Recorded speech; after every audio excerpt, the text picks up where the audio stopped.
रसूल अल्लाह। नारा लगाइए, नारा, नारे तकबीर, नारे रिसालत वल माए अहले सुन्नत मसलके आला हजरत हजरत अल्लामा मुफ्ती अख्तर हुसैन साहब क़िबला अलीमी। नारे तकबीर, नारे रिसालत दिखाकर अपना अपना सब तमाशा भाग जाते हैं, लिए कांधे पे नजदी अपना लाशा भाग जाते हैं। और यहानत जो मेरे सरकार की करते हैं, ऐ लोगों तेरी तकरीर को सुनकर बेतहाशा भाग जाते हैं। मिंबर पाक पर तशरीफ फरमा उलमाए ज़वील एहतराम, तलबे उलूमे नबूवत, अइम्माए किराम, हाज़रीन मुहतरम, अस्सलामु अलैकुम व रहमतुल्लाहि तआला व बरकातुहू। हज़रात, ये हमारी और आपकी खुशनसीबी है कि इस वक्त गौसिया कॉन्फ्रेंस में शरीक हैं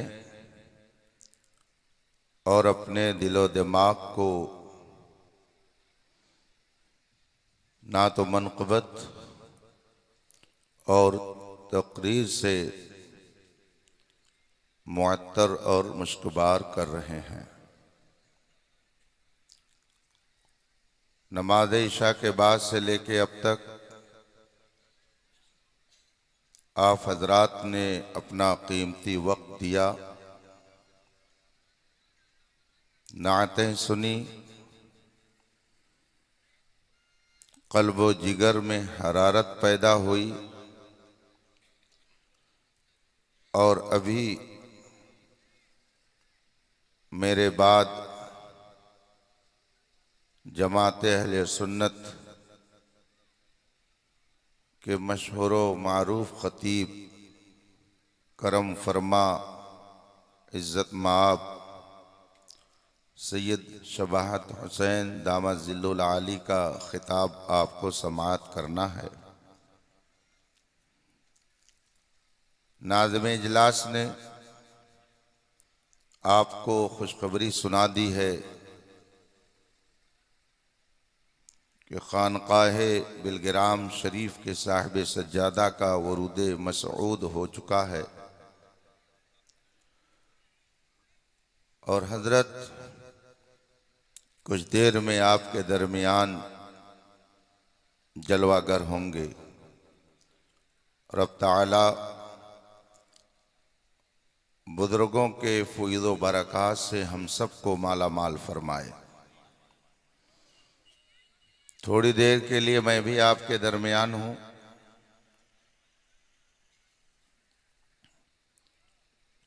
आप देख रहे हैं स्टेज उलमा और अइम्मा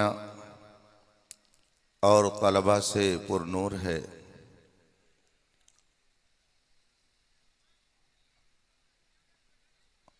और पिंडाल सामईन से भरा हुआ है। माहौल संजीदा है और आप पुरसुकून होकर ना तो मनक़बत और तकरीर से अपने आप को महजूज कर रहे हैं। यही संजीदा माहौल आप बनाकर यूं ही तशरीफ रखें और जो गुफ्तगू आपके सामने की जाए जोश से कम होश से ज़्यादा सुनने की कोशिश करें।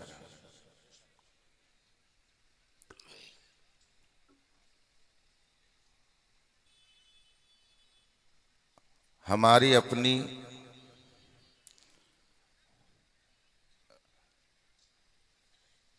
दीनी मामलात में न कोई खुद पसंद है और ना ही खुद कोई नापसंद है।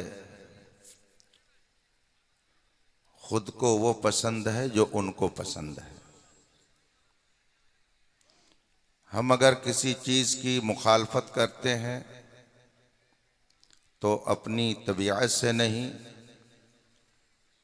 और किसी चीज़ की चाहत रखते हैं तो वो भी अपनी तबीयत से नहीं। शरीयत जिस चीज़ को नाजायज़ कहे हम उसे जायज़ कहने की जसारत नहीं कर सकते, और शरीयत जिस चीज़ को जायज़ कहे हम उसे नाजायज़ कहने की हरकत नहीं कर सकते हैं। शरीयत पर अमल करना सिर्फ मोहम्मद अख्तर हुसैन कादरी और उलमा का काम नहीं है, बल्कि ये सबका काम है। बेशक। फोटोग्राफरी का नाजायज़ होना ये सिर्फ ताज शरिया का फतवा नहीं है, ये रसूल पाक का फतवा है। सुभान अल्लाह, सुभान अल्लाह। शरीयत सबके लिए है, हम हों या आप हों। अल्लाह तबारका व तआला हमें शरीयत मुतहरा पर चलने की सआदत अता फरमाए। आमीन सुम्मा आमीन। जो लोग छुप छुपा करके भी वीडियो बनाएंगे, अगर मैं मैदान महशर में पकड़ा गया तो मैं उनका दामन जरूर पकड़ लूंगा। अब ये उनकी जिम्मेदारी है कि उनको क्या करना है। हम अपने जलसे को बिजनेस नहीं बनाते, ना हम अपनी तकरीर को तिजारत का जरिया बनाते हैं। क्या बात है। तकरीबन 31 साल हो गया हिंद व बैरून हिंद हम खिताब करते हैं। हमारा मतमह नज़र ना तो पैसे का हसूल है, ना तिजारत और बिजनेस है। हम सीधे सादे अंदाज में दीन की बात कौम को पहुंचाने का जज्बा लेकर पहुंचते हैं। सुभान अल्लाह, सुभान अल्लाह। जो लोग तकरीर को बिजनेस और नात को तिजारत समझते हों उनसे मुझे गरज नहीं, लेकिन ये मौलाना इदरीस साहब हमारे पुराने करम फरमा हैं, इनसे आप हमारे मिजाज के बारे में पूछ सकते हैं। अगर आप हमें बुलाते हैं तो हमारे अंदर खुद कोई सुरखाब का पर नहीं लगा हुआ है। बुलाते हैं तो इसलिए ताकि हम दीन की बात बताएं। जी बेशक बेशक। अगर वो न चाहें तो आप भी न चाहेंगे, उन्हीं के चाहने से हम जहां में चाहे जाते हैं। बेशक बेशक। इसी जज्बे के साथ बैठिए और आइए नबी करीम सल्लल्लाहु अलैहि वसल्लम की बारगाह कुद्स में दुरूद व सलाम का नजराने अकीदत पेश करें और पढ़ें। अल्लाह सल्ले अला सय्यदना व मौलाना मुहम्मद मअदनी जूद वल करम व आलिहि किराम अजमईन। हजरात, अल्लाह तबारका व तआला अगर इंसान को किसी नेमत से नवाजे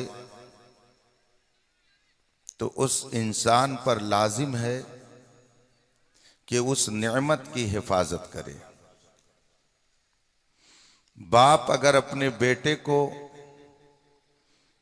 बिजनेस करने के लिए पैसा देता है तो बाप की ये ख्वाहिश होती है कि मेरा बेटा असल पूंजी भी बचाए और इसको बिजनेस में लगाकर तिजारत को फरोग दे। अगर पैसा जाया करता है तो बाप को तकलीफ होती है, कुढ़न होती है, और वो नागवारी का इजहार करता है कि मैंने इसे इतना पैसा दिया, इतनी रकम दी और ये जाया कर रहा है। अगर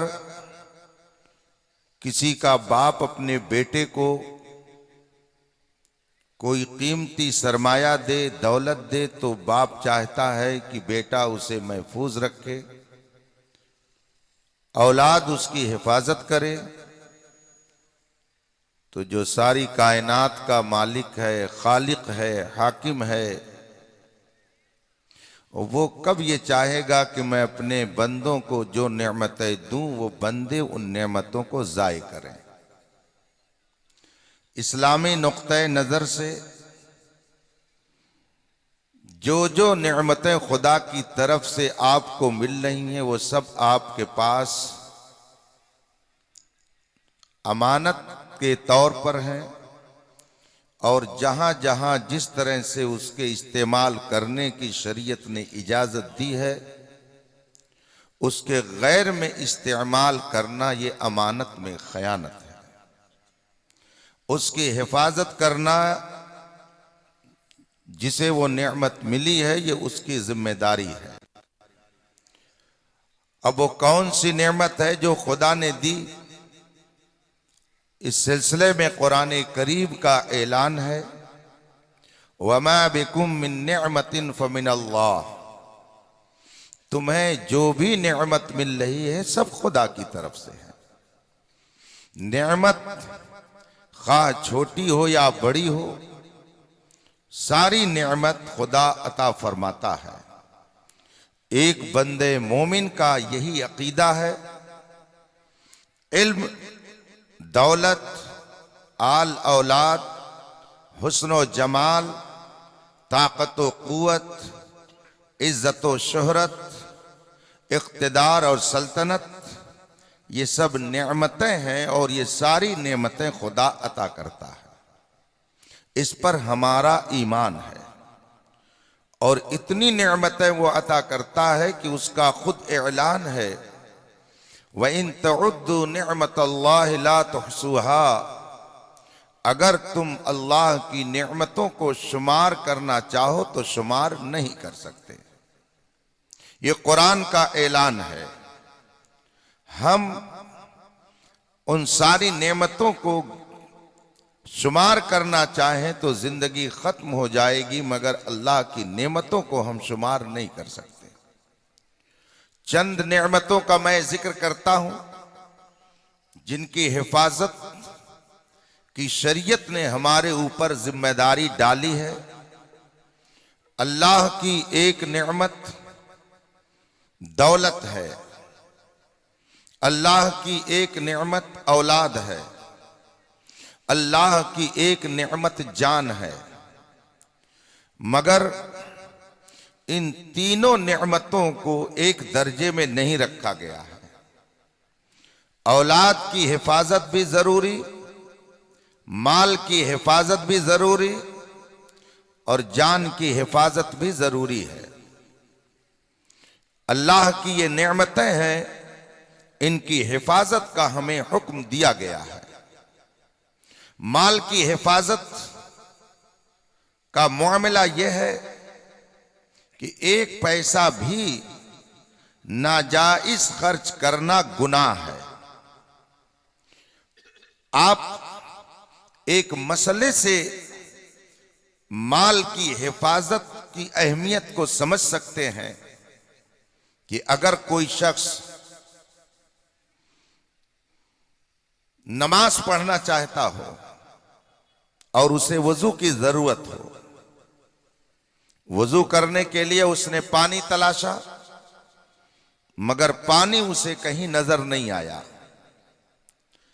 बहुत तलाश करने के बाद उसने देखा कि एक आदमी के पास 2 लीटर पानी मौजूद है, जिसे वजू करने की जरूरत थी। उसने जाकर पानी वाले से कहा कि तुम हमें यह पानी दे दो, हमें वजू करना है। उसने कहा हम बगैर पैसा लिए ये पानी नहीं देंगे, हम आपसे कीमत लेंगे तो पानी देंगे। आपने कहा ठीक है, मुझे वजू करना है, आप पैसा लो, मुझे पानी दे दो। बोलो इसकी कीमत क्या है? उसने कहा ये 2 लीटर पानी, इसकी कीमत 60 रुपया है, मिसाल के तौर पर। आपने उससे कहा कि 2 लीटर पानी आम तौर से 30 रुपए में मिलता है, आप 60 रुपया मांग रहे हो। उसने कहा मैं 60 ही रुपए में दूंगा, उससे कम में पानी नहीं दूंगा। आपने फिर दोहराया कि हर चौराहा, हर दुकान पर, ट्रेन में, प्लेन में, बस में पानी जहां आप खरीदेंगे 2 लीटर की कीमत 30 ही रुपया है, आप 60 रुपया मांग रहे हो। उसने कहा मैं 60 रुपए से कम में पानी नहीं दूंगा। बताइए शरीयत का क्या हुक्म है? वो 60 रुपए का पानी खरीद कर वजू करके नमाज पढ़ेगा या पानी नहीं खरीदेगा और कोई दूसरी तदबीर इख्तियार करेगा?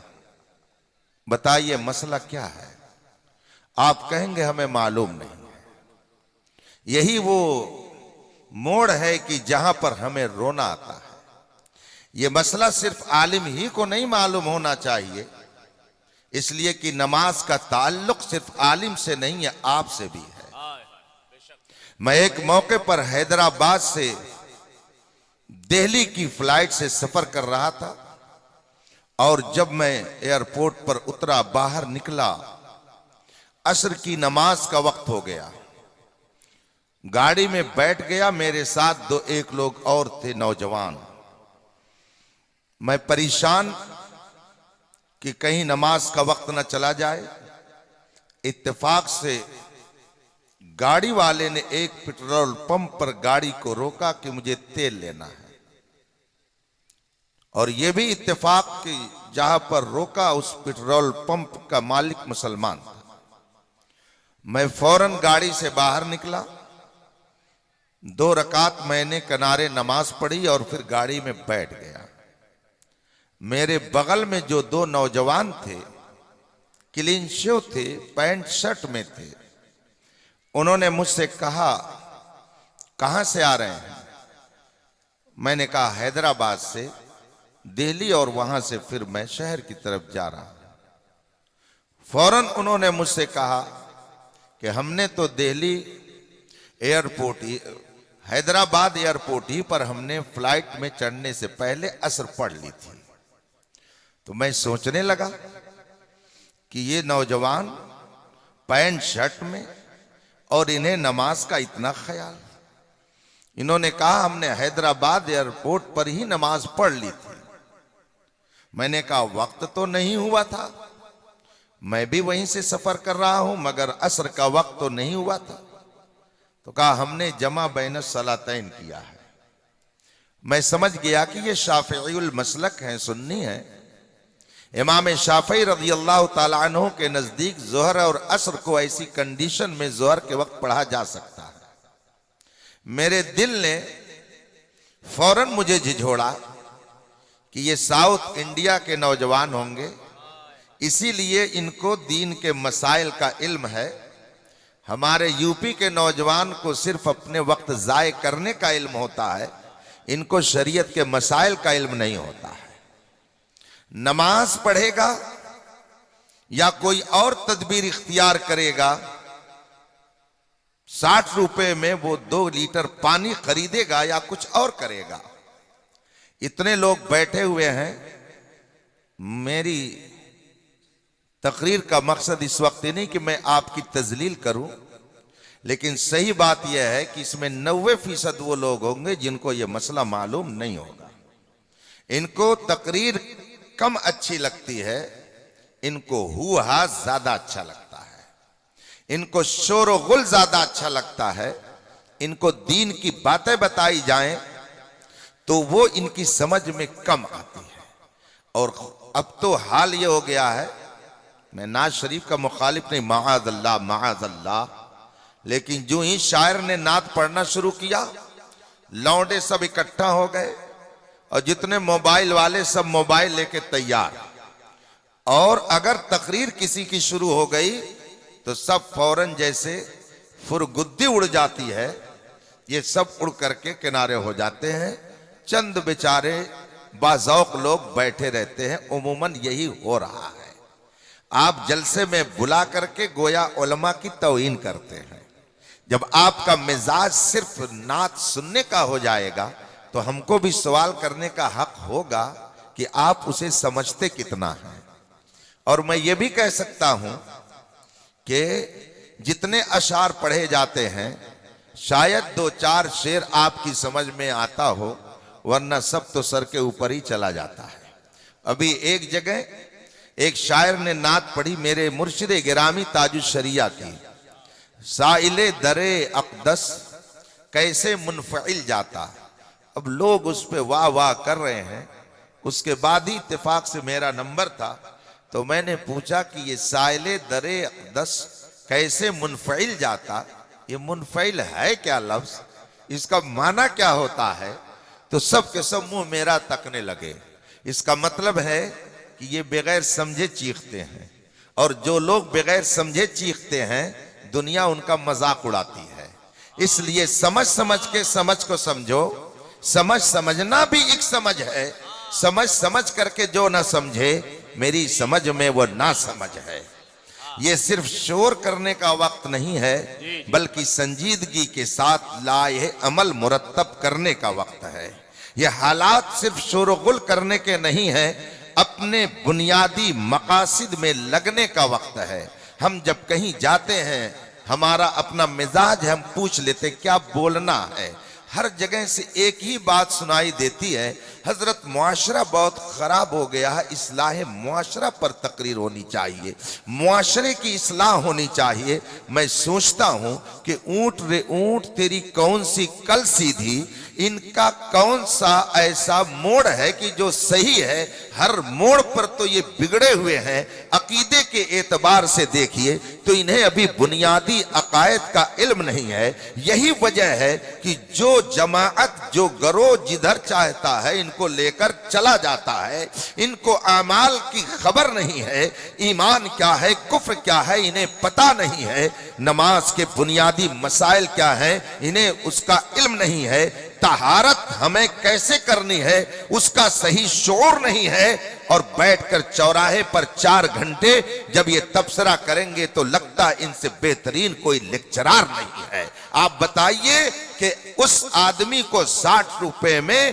पानी खरीदने का हुक्म दिया जाएगा या कि कोई और तदबीर उसे बताई जाएगी? मैं जानता हूं कि आप नहीं बता पाएंगे, इसलिए कि आपने कभी इस रुख पर तवज्जो ही नहीं की है। आपने संजीदा उलमा की गुफ्तगू सुनने की कभी कोशिश ही नहीं की है। आपने बुनियादी किताबों को अपने घर में रख करके उसको पढ़ने की कोशिश ही नहीं की है। जगह जगह के तुझे थक चुके हैं हंगामे, नशाते लज्जते ख्वाबे गिरा बदल डालो।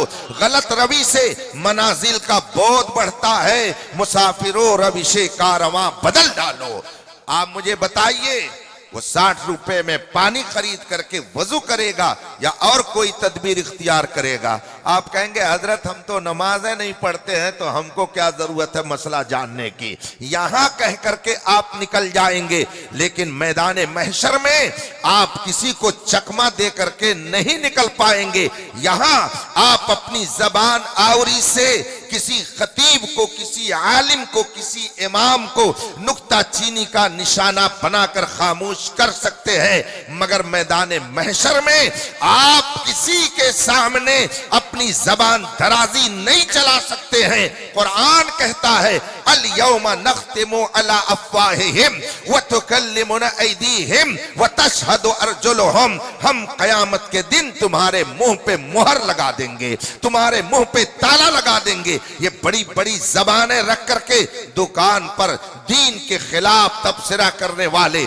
शरीयत का मजाक उड़ाने वाले, उलमाए दीन का इस्तेहजा करने वाले सुने कुरान कहता है। कुरान पढ़े आप, तब आपको मालूम होगा कुरान आपको क्या तालीम देता है। कुरान कहता है अल यौमा नख्तिमु अला अफ़वाहिहिम, कयामत के दिन हम तुम्हारे मुंह पे ताला लगा देंगे। बहुत लंबी जबान निकालते थे, चलो ताला लग जाएगा। और उसके बाद में फिर होगा क्या? वो तो कल्लिमुना ऐदीहिम, तुम्हारे हाथों को हम ताकत दे देंगे, ये हाथ तुम्हारे हमसे बात करेंगे और तुम्हारे पैर गवाही देंगे, जबान खामोश रहेगी और सारे आज़ा तुम्हारे करतूत का इजहार करेंगे, वहां बहुत मुश्किल पेश आएगी। इसलिए आज ले उनकी पनाह, आज मदद मांग उनसे, कल न मानेंगे कयामत में अगर मान गया। आप बताइए कि वो आदमी नमाज कैसे पढ़ेगा? तयम्मुम करेगा कि बगैर नमाज पढ़े घर जाकर के वजू करेगा, या वो 30 के बजाय 60 रुपए में पानी खरीदेगा? मैंने बात यहां से शुरू की थी कि इस्लाम ने आपको माल की हिफाजत का सबक दिया है। उलमा बैठे हैं, इनसे पूछिए, बगल में आपके तनवीरुल इस्लाम अजीमुल शान इदारा है, बड़े बड़े उलमा वहां तशरीफ रखते हैं। ये हमारे करम फरमा नकीब इजलास साहब, इन्होंने एक जुमला कह दिया, ये इनका जुमला है कि जिले के सबसे बड़े आलिम हैं। नहीं, मैं जिले का सबसे बड़ा आलिम नहीं, मैं आपका सबसे बड़ा खादिम हूं। इसलिए कि हमारे जिले में अल्हम्दुलिल्लाह बहुत सारे हमारे उलमा जलीलुल कद्र मौजूद हैं, मैं उनका कफश बरदार हूं। ये इनकी मोहब्बत है, इन्होंने ये जुमला इस्तेमाल किया। लेकिन मैं सबसे बड़ा आलिम नहीं, हाँ आपके दरमियान सबसे बड़ा खादिम बनने की जरूर अपने अंदर एक लगन रखता हूं। रब्बे कदीर मुझे सबसे बड़ा आपका खादिम बना दे, बस अगर मंजिल मिल गई तो बहुत कुछ मिल जाएगा। आप बताइए, मसला उलमा से पूछिए, माल की हिफाजत का दर्स किस तरह से इस्लाम ने दिया है। आप इस मसले से अंदाजा लगा सकते हैं कि माल की शरीयत ने क्या अहमियत बताई है। जो पानी 30 रुपए का आम तौर से मिलता है, वजू करने की जरूरत है, वो आदमी 60 रुपए में दे रहा है। शरीयत मुताहरा कहती है कि जब पानी आम तौर से 30 रुपए में मिल रहा है तो तुम 60 रुपए का पानी खरीद करके वजू मत करो। 30 रुपया अपना उसे बेकार मत दो, तुम पानी मत खरीदो, तयम्मुम कर लो। 30 रुपया अपना बचा लो, तयम्मुम करके नमाज पढ़ोगे, अल्लाह तुम्हारी नमाज कबूल कर लेगा।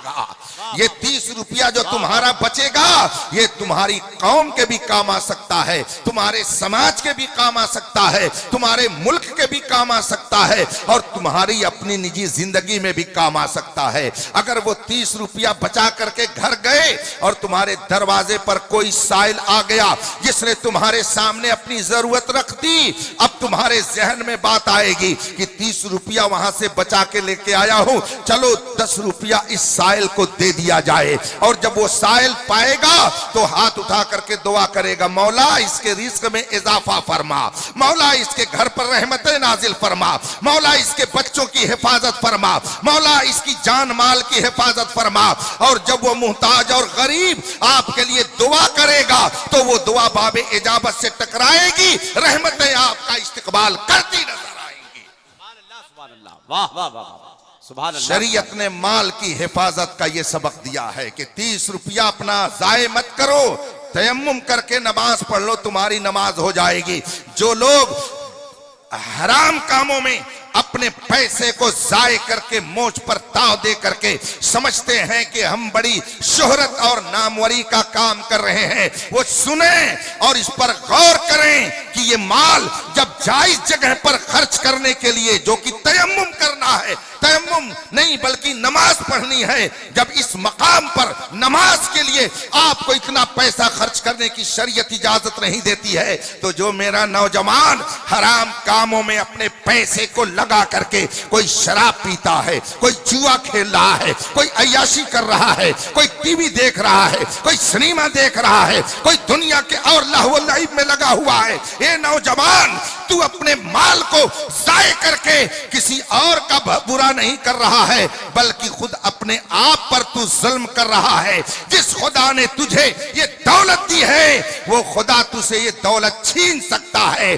तारीख उठा करके देख ले, न जाने कितने इख्तिदार वाले, न जाने कितने इख्तियार वाले, न जाने कितनी दौलत वाले आए, उनकी दौलत खत्म, उनका इख्तिदार खत्म, उनका इख्तियार खत्म, उनकी सल्तनत खत्म, उनकी ताकत खत्म, उनका लाओ लश्कर खत्म, सब के सब खत्म। मगर जो मुस्तफा के सच्चे वफादार गौसे आजम है, वो कल भी जिंदा थे, आज भी जिंदा है, सुबह कयामत तक। सुभान अल्लाह, वाह वाह वाह वाह वाह वाह, सुभान अल्लाह सुभान अल्लाह।